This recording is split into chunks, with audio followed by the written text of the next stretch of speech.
Right breaking news చూస్తున్నాం. తుర్కీ వేదికగా ఇవాళ రష్యా ఉక్రెయిన్ శాంతి చర్చలు జరగనున్నాయి. రష్యాతో చర్చల కోసం ఎదురు చూస్తున్నట్లు జెలెన్స్కీ వెల్లడించారు. ఉక్రెయిన్తో చర్చలకు రష్యా అధ్యక్షుడు పుతిన్ గైహాజరయ్యారు.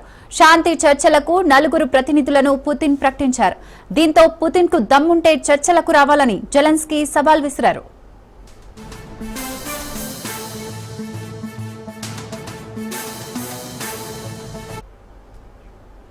మరికొన్ని గంటల్లో శాంతి చర్చలు మొదలు కానున్న వేళ రష్యా అధ్యక్షుడు పుతిన్ ఉక్రెయిన్ సైన్యంపై తీవ్ర స్థాయిలో విమర్శలు చేశారు. ఆ దేశం ప్రజలను బలవంతంగా సైన్యంలో చేరుస్తోందన్నారు. బిజినెస్ రష్యా ఆర్గనైజేషన్ ఆధ్వర్యంలో జరిగిన సమావేశంలో పుతిన్ చేసిన కామెంట్స్ సంచలనంగా మారాయి. ఈ నేపథ్యంలో ఇవాల్టి శాంతి చర్చలు ఏ విధంగా జరుగుతాయి, దీర్ఘకాలంగా జరుగుతున్న ఉక్రెయిన్ రష్యా యుద్ధం సమసిపోతుందా లేదా అనేది ఉత్కంఠ రేపుతోంది.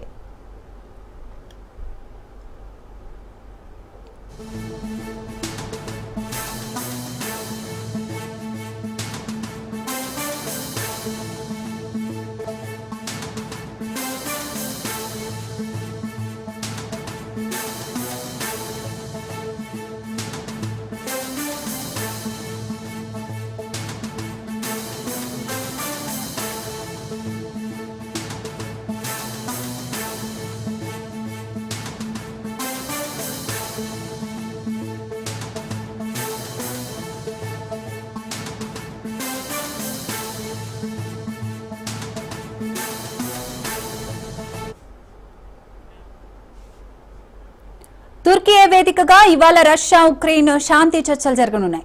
రష్యాతో చర్చల కోసం ఎదురు చూస్తున్నట్లు జెలెన్స్కీ వెల్లడించారు. ఉక్రెయిన్తో చర్చలకు రష్యా అధ్యక్షుడు పుతిన్ గైహాజరయ్యారు. శాంతి చర్చలకు 4 ప్రతినిధులను పుతిన్ ప్రకటించారు. దీంతో పుతిన్ కు దమ్ముంటే చర్చలకు రావాలని జెలెన్స్కీ సవాల్ విసిరారు. రైట్, ఇక ఇదే విషయానికి సంబంధించి మా ప్రతినిధి సైదులు మరింత సమాచారం లైవ్ లో అందిస్తారు. సైదులు చెప్పండి.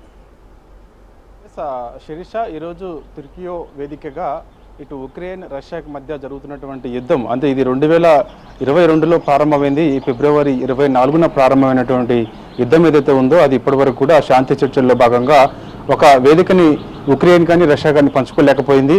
సో ఇక రష్యా చేస్తూ వస్తూనే ఉంది. ఇప్పటికే ఉక్రెయిన్ చాలా ప్లేసెస్కి సంబంధించి దాడులు చేస్తున్న నేపథ్యంలో భారీగా ఆస్తి నష్టం కూడా ఉక్రెయిన్కి జరిగింది. సో అప్పటి నుంచి ఇప్పటి వరకు కూడా శాంతి చర్చలకు మేము సిద్ధంగా ఉన్నట్టుగా ఉక్రెయిన్ అధ్యక్షుడు జెలెన్స్కీ అనేక సార్లు ఆయన చెప్పుకొచ్చినప్పటికీ రష్యా అధ్యక్షుడు పుతిన్ ఆ యొక్క శాంతి చర్చలను సంబంధించి ఆయన వ్యతిరేకిస్తూ వస్తున్నాడు. శాంతి చర్చలకు ఎట్టి పరిస్థితుల్లో కూడా వచ్చే ప్రసక్తి లేదని చెప్పేసి ఆయన చెప్పారు. కానీ ఇప్పుడు ఈ యొక్క 2 దేశాల మధ్య జరుగుతున్నటువంటి యుద్ధం ఏదైతే ఉందో అంటే ఉక్రెయిన్ రష్యాకి మధ్య జరుగుతున్న యుద్ధం ఏదైతే ఉందో ఆ యుద్ధానికి సంబంధించి అమెరికా అధ్యక్షుడు డొనాల్డ్ ట్రంప్ ఇన్వాల్వ్మెంట్ అయ్యారు. దానిలో భాగంగా ఉక్రెయిన్ అధ్యక్షుడు ఎవరైతే జెలెన్స్కీ ఉన్నారో ఆయనతో మాట్లాడి రష్యాతో శాంతి చర్చల్లో భాగంగా ఒక వేదికను పంచుకోండి, దానికి సంబంధించి నిన్ను మధ్య వర్తిత్వం వహిస్తానని చెప్పేసి ఆయనకి చెప్పారు. సో అందులో భాగంగా ఉక్రెయిన్ అధ్యక్షుడు జెలెన్స్కీ దానికి సంబంధించి ఆయన ఆమోదం కూడా తెలిపారు. సో ఇక రష్యా అధ్యక్షుడు పుతిన్ ఉన్నారు. పుతిన్ ఎట్టి పరిస్థితుల్లో కూడా నేను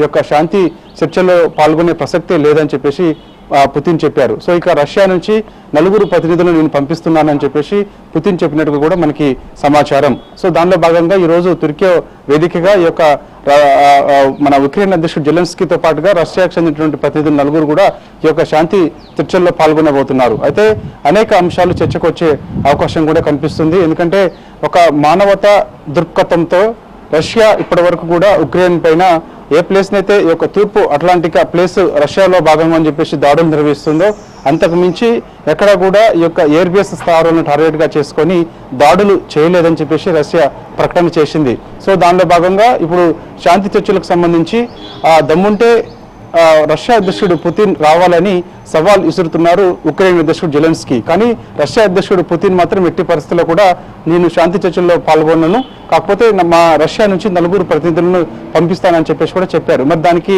ఉక్రెయిన్ అధ్యక్షుడు జెలెన్స్కీ ఒప్పుకుంటారా లేదా అనేది కూడా తెలియాల్సింది. ఎందుకంటే ఖచ్చితంగా ఒప్పుకునే అవకాశం కూడా ఉంది.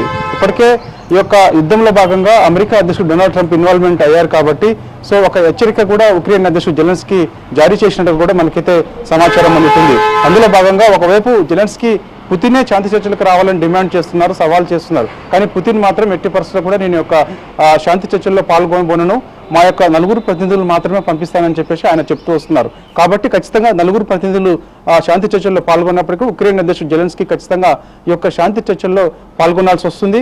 అందుకు ఆయన అంగీకరించాల్సిన అవసరం కూడా వస్తుంది. లేదంటే ఆయనపై ఒత్తిడి తెచ్చేందుకు కూడా అమెరికా సిద్ధంగా ఉంటుంది. ఎందుకంటే రష్యాకి అమెరికా సపోర్ట్ చేసే అవకాశం కూడా కనిపిస్తుంది. అందుకని ఉక్రెయిన్ అధ్యక్షుడు జెలెన్స్కీ దిగి వచ్చారు. సో ఖచ్చితంగా శాంతి చర్చల్లో పాల్గొంటున్నారు అని చెప్పేసి కూడా ఆయన చెప్తున్నారు. సో ముఖ్యంగా ఈ యొక్క శాంతి చర్చలు ప్రస్తుతం అయితే మాత్రం 30 రోజుల పాటు ఈ యొక్క కాల్పుల విరమణ సీజ్ ఫైరింగ్ ఉల్లంఘనలకి ఈ యొక్క 2 దేశాలు కట్టుబడి ఉండాలని ఒక నిర్ణయానికి రాబోతున్నాయి. ప్రస్తుతం అయితే అంటే ఈ యొక్క శాంతి చర్చలు ఫస్ట్ అయితే మాత్రం 2 దేశాలు ఇటు ఉక్రెయిన్ కానీ రష్యా కానీ ఎట్టి పరిస్థితుల్లో కూడా ఈ యొక్క సీజ్ ఫైరింగ్ ఉల్లంఘనలకు కట్టుబడి ఉండేందుకు ఒక నిర్ణయానికి రాబోతున్నారు.